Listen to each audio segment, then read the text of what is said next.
radyo buraya çıkmış. Sileceğim. Zavодск radyo çıkmayı çok önemli.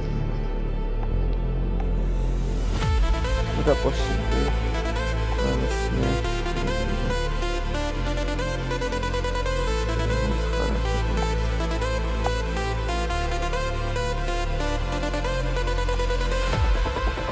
Suyunda motorun suyunda açık normal gösteriyorsun.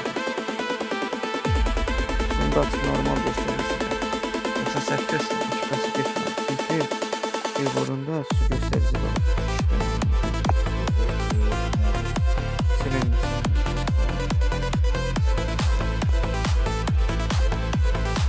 Ege'deyiz. Sonra kanımsa ikinci katardak üçüncü dakikayız. İyi anahtar tüketim siyasi kulağını açıp geldiğini bir kana var ya orada. Geçiminde işlemir.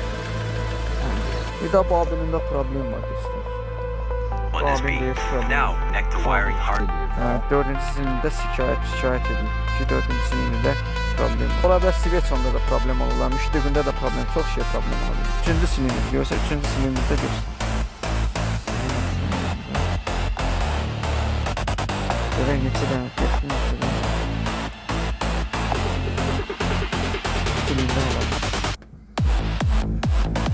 Ne bir tane nasıl gelir bir şey değil.